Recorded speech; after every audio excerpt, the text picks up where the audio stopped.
All right, guys, let's get this prep spotlight going. Prep spotlight is always brought to you by Jacobs Insurance. Friend of the pod now, he's a veteran of 3 Point Podcast, Sam Ali.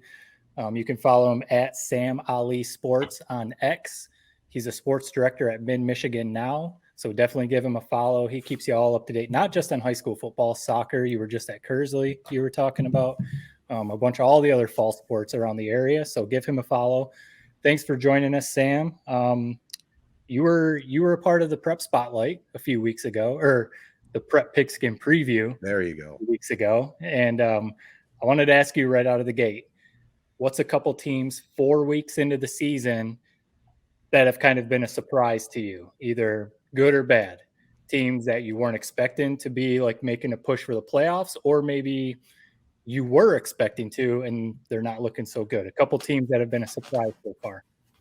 I honestly, everything seems to be on par with what everyone was thinking. Maybe the biggest surprise has been Chesaning and how they've been able to play. They had that huge upset win over New Lothrop, which puts them kind of in the driver's seat. It's almost like them and Durand kind of switched spots this year. But we'll kind of see how, they're going to be playing Montrose. So we'll see if they are for real. If they're able to knock off New Lothrop and Montrose in the same season, they're definitely for real. But everything else, I'm kind of a little disappointed with Heritage. I kind of felt like they were going to be the sleeper team, the team that was really going to break out. But man, those teams in the SBL, man, they don't mess around when they come to their in-conference games. Yeah. A big matchup coming up for our listeners, and we promised we're not going to talk about Corona. We mentioned that before we started recording. Just real quick, the big game coming up against Goodrich in a couple weeks. You've seen both teams this year. Do you have an early lean, or what do you expect to see in that matchup coming up?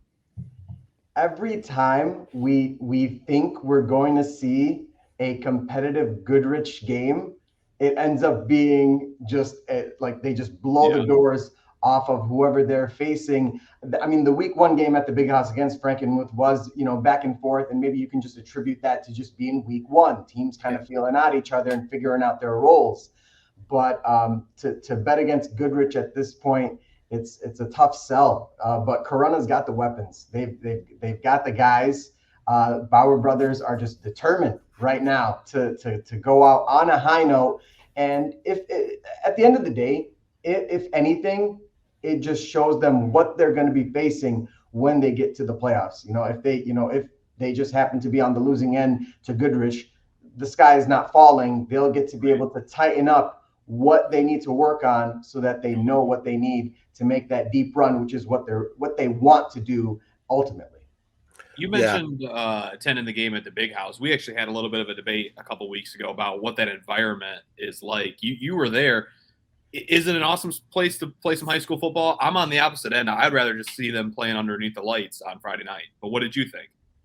I think the Big House was too big for a place. It just felt so much smaller when you sitting there and looking around at this like Coliseum, that seats well over 100,000 people, and bless their hearts, the Frankenmuth and the Goodrich fans who filled it up as much as they could. I'm pretty sure if you took the entire population, if you took both cities, you wouldn't be able to even fill 20% of that place. So, I mean, it was a good opportunity for the kids, but it really, it makes a huge difference when you don't fill that place up to capacity.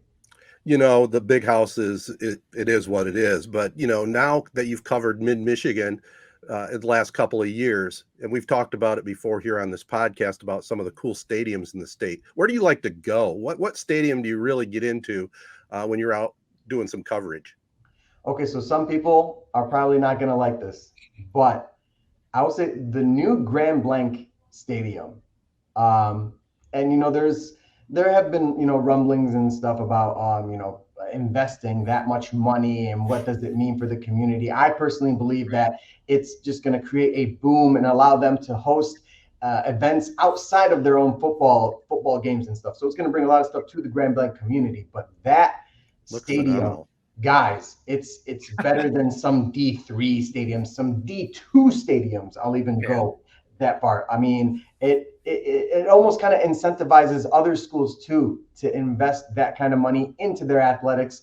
And that's the kind of return that you get. But yeah, that place, I mean, it's just unreal. And especially with the games that they've had, they've been able to see some success and show people that it's worth investing that kind of money into just a huge complex for them. Yeah. You mentioned Chesaning Montrose, obviously a huge game this weekend.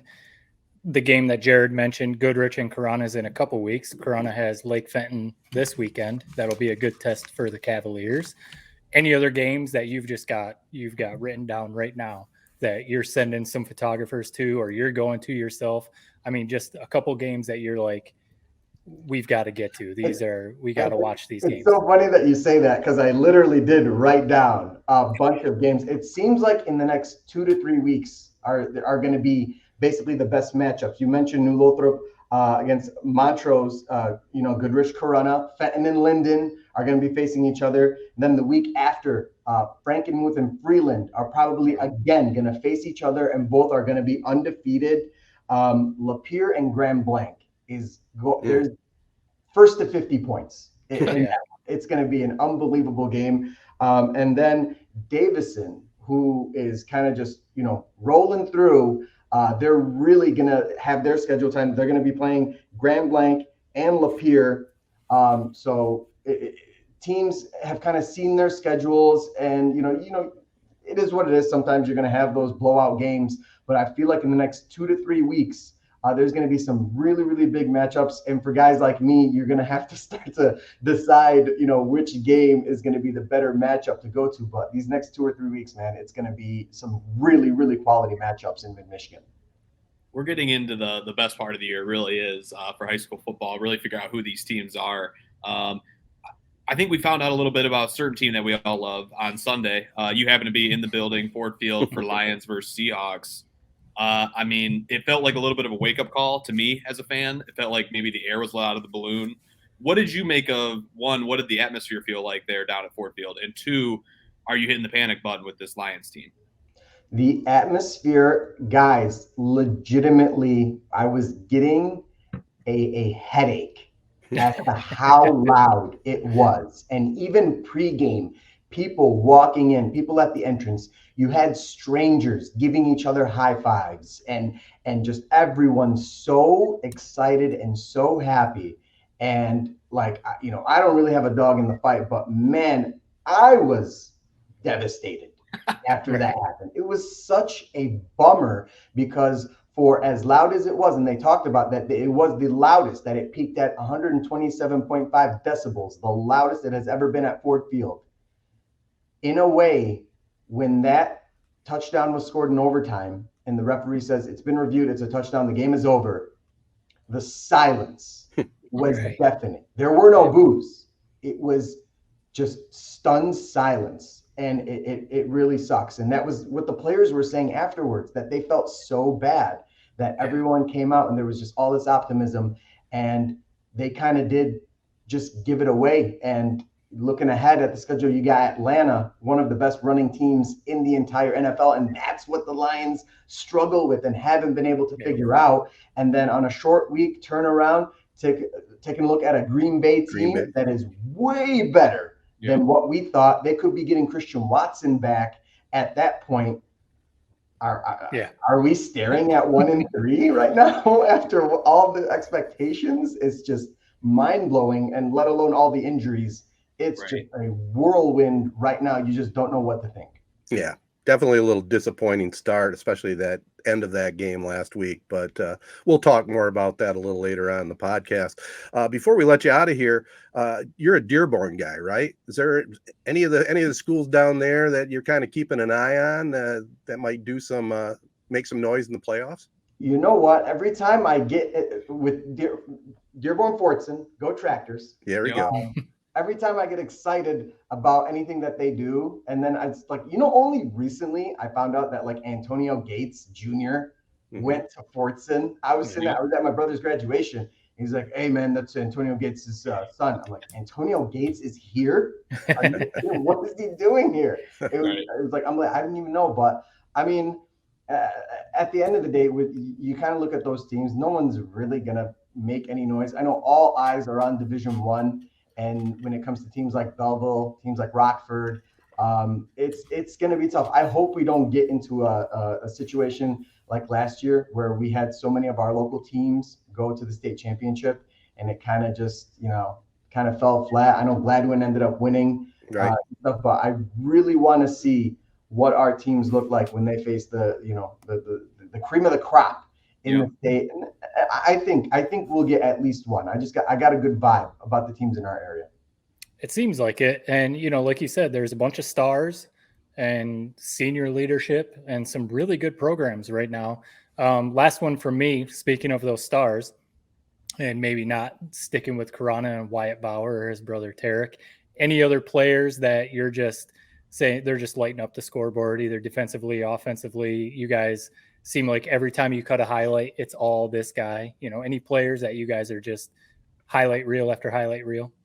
Seems like every time we do like a Goodrich game, Chase Burnett is scoring just like a bunch of touchdowns, and he is just taking care of business. With Goodrich, Max Macklem only makes like one-handed catches. I don't think he's capable of just like catching the ball and going down. He's just been amazing for them, and I believe both of them are juniors, so we're going to be seeing them next year as well. Lapeer with Zach Olenizak, who like everyone has their own way of pronouncing his last name. He's doing really well. He's finally got a huge decision out of the way. He's committed to Grand Valley State now, so that's just like clearing his mind, something off his shoulders. You know what I mean? Who knows? Maybe that could catapult him into finishing the season strong. Lapeer, like I mentioned, still has to play Grand Blanc, still has to play Davison. So I mean, he's been doing really well. Sawyer Glennie over at Davison. We had all these questions about what Davison was going to be after losing all that talent last year, and apparently they just plug in Sawyer Glennie, and he's just been balling. Throws such a sweet. He's got great touch with the football. He's been playing really well. I'm loving the quarterback play in Mid-Michigan. It's making for some really, really exciting games, and they're really good, exciting highlights for us. All right. Well, Sam, we appreciate the time. You're one of the hardest working men in Friday highlighting shows. That's for sure. You're pretty much a solo guy, right? Yes, it's just me. I try to get my kids to help, but they're just not interested, man. Well, you do a great job. And again, tell our listeners best spot to catch up with you. At Sam Ali Sports on Twitter. I'm not calling it X. All right, it is Twitter. Follow me on there.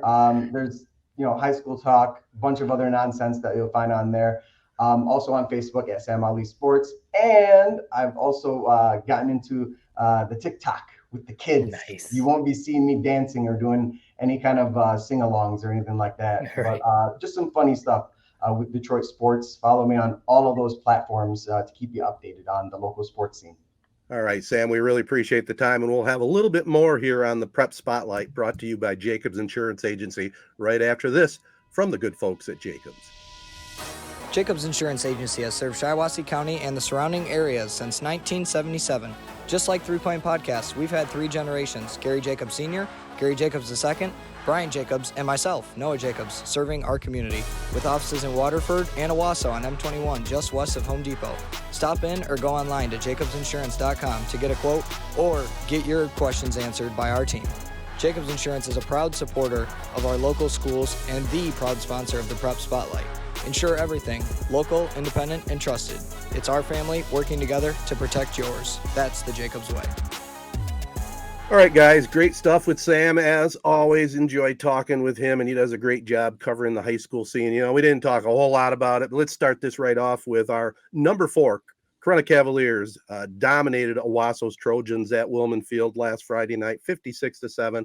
Wyatt Bauer, 4 touchdown passes, 3 to his twin Tarek. The defense stout again as Bryce Eddington, 100-yard pick 6. It was a thing of beauty as he followed his blockers down the near sideline.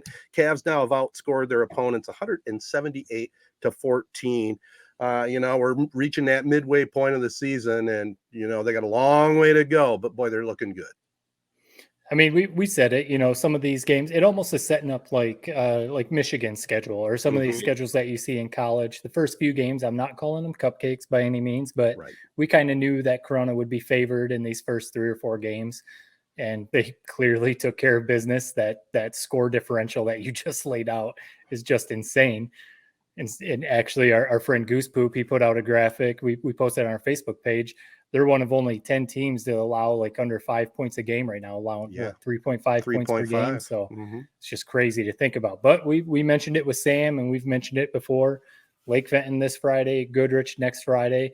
Not to say that these 2 games are going to define the season or anything like that, but I think it's good for Corona to get a couple games that, they're going to have to strap up and go in and really play their best game. I mean, Lake Fenton may not be what they've been in year or 2, previously, but still a good team. That Goodrich team is, man, that first game at the Nick, that is going to be one hell of a game, man. I almost want to fly back and catch that thing. Yeah, it's going to be, obviously a little bit of a look ahead this week. Hopefully they just handle business. One thing I would caution them is just when you have so much, I mean, they've been talking about this we've been talking about it. Everybody's been talking about this Goodrich game all summer. And you just hope that they don't get a little bit too geared up for that Goodrich game, especially being the first home game. Right, it's going to be a lot of energy, and you just stay calm. There's going to be a lot of momentum swings probably in that game. We know how tough Goodrich is, so you just hope they kind of stay present and don't get a little bit too overboard. That's a saying for it. Along with that line of thinking as well, don't look past Lake Fenton. They're at home. It's the 5th road game in a row for the Cavaliers. That'd be quite a feat if they can win their first 5 games on the road and then get ready for that real tough part of the schedule. But we're pulling for them for sure. And then we talked about it a little bit with Sam. Chesaning, a big 21-3 win over Langsburg. Indians now improved to 3-1. They take on unbeaten Montrose this coming Friday night. Man, that's shades of the late 90s and early 2000s. A couple powerhouse programs back then.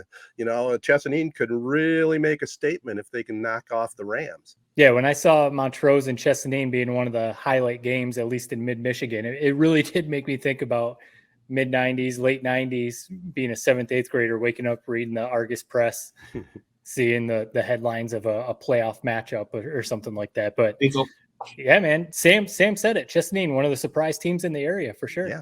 It's almost like one of those matchups, like, how in college football they schedule them like 30 years out. Like, it's almost like they scheduled this in like the 90s. Like, man, this is going to be one hell of a rivalry, like in 25 years when the both teams are going to Fort Field every year. But no, it's a great matchup. I mean, I will agree with you, Ted. I love it. It's something about the 2 teams, the colorways, the history. I mean, that's high school football in mid-Michigan right there. Absolutely. You can't count out New Lothrop either, even though Chesaning beat the Hornets.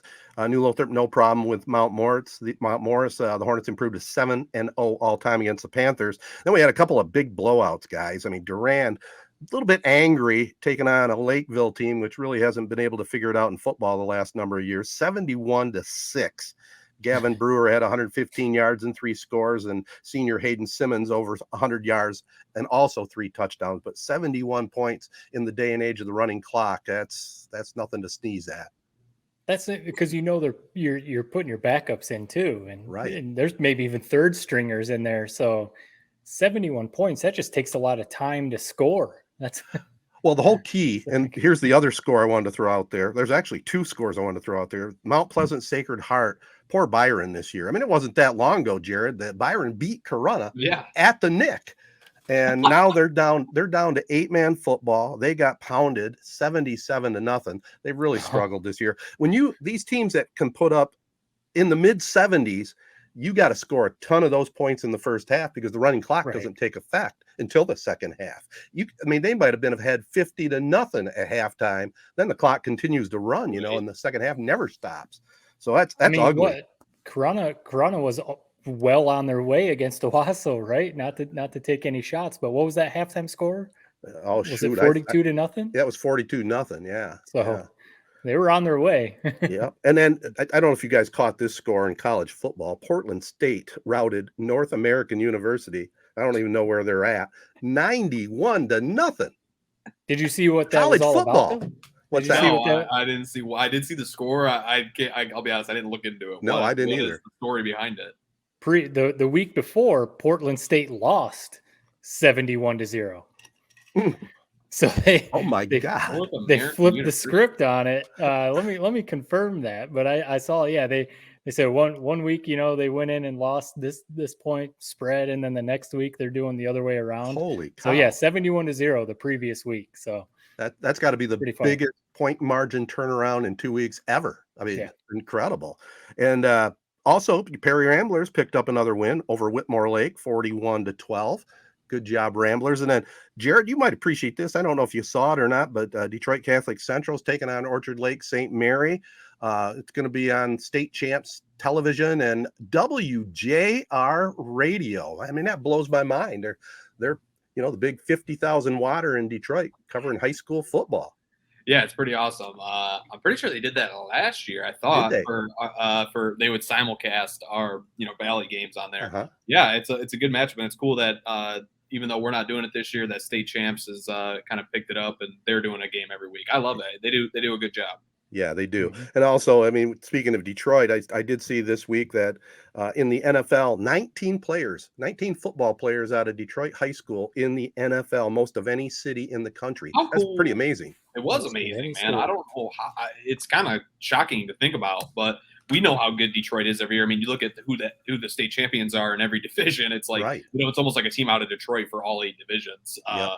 And I mean, we've seen that talent this year. I mean, Bryce Underwood, #1 quarterback and #1 player overall in the junior class. So And he it's really just cool to visited see Colorado starting to too, fall out. didn't I mean, Dante Moore is starting at UCLA as a true freshman, #1 ranked PFF freshman in the country. I mean, Detroit's really putting out some serious talent. I guess. Sauce Gardner, probably the best cornerback in the NFL. Right. So Yeah, that talent's all over the place. It's sometimes, and you're not going to get them all, especially in today's day and age. I know we're stepping outside of the prep spotlight a little bit, but why Michigan and even Michigan State to an extent can't land basically every single one of these kids? I know anymore nowadays, it's easy. Yeah, Dante Moore going out to UCLA, or Underwood maybe going to play for Dion at Colorado, but right. it's just crazy sometimes. Back in the day, you would think that Michigan would be scooping up all of these kids, but it is cool to see. Times have certainly changed for sure. That Portland State score, by the way, was 81-7. They lost to Oregon. Oh, that's and then right. they flipped around and won 91-0. So yeah, I saw North American University is in Houston, and it's an NAIA school. So okay. Still, I don't know how that's possible to lose by that margin, but that's a lot. Kind of you bringing up NAIA. We didn't really talk about it much, and whatever. This fits in the prep spotlight. Right. Sure. You see, Ferris State scheduled Montana. Yeah. Montana's in the Big Sky. I mean, a D1 team. Well, actually, Montana scheduled Ferris State. And yeah, Ferris State was leading at halftime, and into the fourth quarter. I'm pretty sure they might have been losing in it. Yeah, I think they lost. I think 17-10. I saw Tony's postgame on the field interview. It kind of confused me. I don't know if either of you guys saw it. Nope. I couldn't tell if he was joking or if he was being serious, but he kept saying how much of an issue they had with the crowd noise. Huh. And people were like taking pictures of the stadium. It wasn't like it was like some sold out crowd. I think he was being serious, but he said it like 3 or 4 times. I didn't totally understand where he was going with it, but I just thought that was an interesting thing to say a few times. You don't hear that very often, that they kind of struggled with the crowd noise. Yeah. That's for sure. Tony and East to Michigan State. Now we'll put that behind us. Oh, geez. we'll talk some football, college football and pro football in just a moment. But again, I want to thank the great folks at Jacobs Insurance Agency.